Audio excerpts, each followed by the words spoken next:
बहुत मुश्किल हालात हैं भाई, बहुत मुश्किल हालात हैं। लड़के कहते थे मुझे अपना नंबर दे दो, मुझसे बात किया करो, गंदी गंदी बातें करते थे। घर जाऊंगी तो माँ पूछेगी बेटा खाने के लिए क्या लाई हो।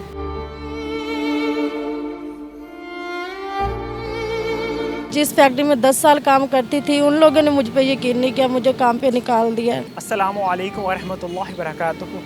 मेरे साथ एक बहन मौजूद है। इस बहन की मजबूरी जानकर आपकी आंखें अश्कबार हो जाएंगी। ये बेचारी अपनी माँ के लिए कमाने के लिए जाती थी, एक फैक्ट्री में काम करती थी। वहाँ के मैनेजर ने सिर्फ इसलिए इसको निकाल दिया वहाँ से कि इसने शिकायत लगाई थी कि कुछ लोग इसको तंग कर रहे हैं, छेड़छाड़ी कर रहे हैं।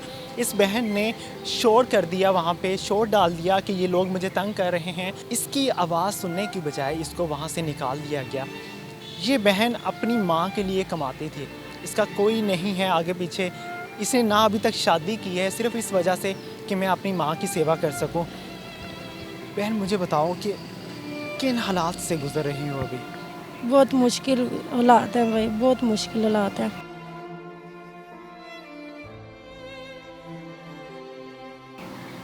क्या हुआ था, ये मामला क्या था सारा? ये मामला ये था कि मैं एक फैक्ट्री में काम करती थी। उधर ना कुछ लड़कों ने ना मुझसे छेड़छाड़ी की है, तो मैंने मैनेजर को बता दिया। मैनेजर ने मेरी बात का यकीन नहीं किया और लड़कों की बात पे यकीन करके मुझे ना फैक्ट्री से निकाल दिया। क्या कह रहे थे लड़के? लड़के कहते थे मुझे अपना नंबर दे दो, मुझसे बात किया करो, मुझसे शादी कर लो, ये वो ऐसी गंदी गंदी बातें करते थे।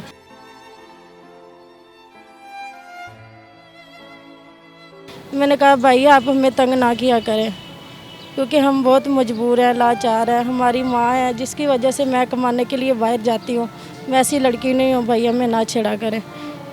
तो इसीलिए मैंने मैनेजर को बताया। मैनेजर ने मेरी बात का यकीन नहीं किया, मुझे काम से निकाल दिया। माँ की हालत कैसी है? माँ की बहुत हालत बुरी है, माँ चल भी नहीं सकती, चारपाई पे ही पड़ी है। कैसे अखराजात पूरे करोगी अब, इतने हालात ख़राब हो गए? इसीलिए तो घर नहीं गई। घर जाऊंगी तो माँ पूछेगी बेटा खाने के लिए क्या लाई हो। खाने के लिए भी कुछ नहीं है। जूस के लिए जूस लेके जाना था माँ के लिए, वो भी कुछ भी नहीं है मेरे पास। कि मैं घर जाऊंगी माँ कहेगी कि बेटा मेरे लिए क्या लाई हो खाने के लिए, तो मैं क्या जवाब दूंगी माँ को।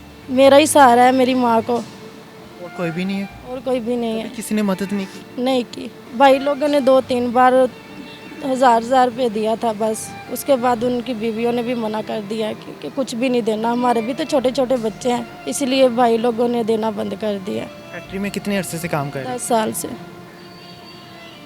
ये कोई नए लड़के आए थे फैक्ट्री में? जी नए लड़के आए थे। क्या करोगी आगे, किस तरह काम तलाश करोगी? पढ़ी लिखी हो? नहीं पढ़ी नहीं। क्या करोगी आगे पे? वही यही सोच रही हूँ। अब जिस फैक्ट्री में 10 साल काम करती थी उन लोगों ने मुझ पे यकीन नहीं किया, मुझे काम पे निकाल दिया। अब कहाँ जाऊँगी? घरों का काम करे तो उधर तो इतने पैसे भी नहीं मिलते। शादी भी नहीं की अभी? नहीं शादी नहीं की। क्या वजह है? अपनी अम्मी की वजह से नहीं की। क्यों? कि मैंने शादी कर ली, क्या पता मेरा शौहर कहे कि अपनी अम्मी को छोड़ दो, वो बीमार रहती है इसीलिए। क्योंकि बड़ी बहन का जो शौहर है उसने भी कह दिया ये अपनी माँ को रख लो, ये हमें रख लो। इसीलिए मैंने सोचा कि मैंने शादी नहीं करनी। अब आगे का क्या सोचा है? घर जाओगी, क्या लेकर जाओगी माँ के लिए? यही तो टेंशन है, यही सोच रही हूँ घर जाऊँ ना जाऊँ, क्योंकि घर तो जाना पड़ेगा क्योंकि मेरी माँ मुझे देख रही होगी। रमज़ानुल मुबारक का महीना चल रहा है। इस महीने में अल्लाह ताला अपनी रहमतों के दरवाज़े खोल देता है।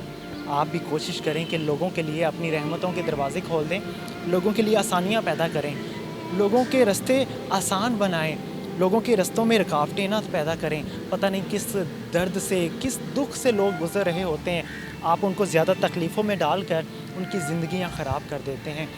बराए मेहरबानी रहम करें। ये मुसलमान आपके भाई होते हैं, ये मुसलमान बहनें आपकी बहनों की तरह होती हैं। आपके घर में जो बहन बैठी हुई है, आप कभी नहीं चाहेंगे कि उस पर जुल्म हो, उसके साथ बुरा किया जाए, वो बाहर जाए काम के लिए तो उसके साथ अच्छा सलूक ना किया जाए। प्लीज़ इसी तरह बाकी ख़वातीन के साथ भी वैसे सलूक किया करें जिस तरह से आप चाहते हैं कि हमारी बहन बेटी के साथ सलूक किया जाए।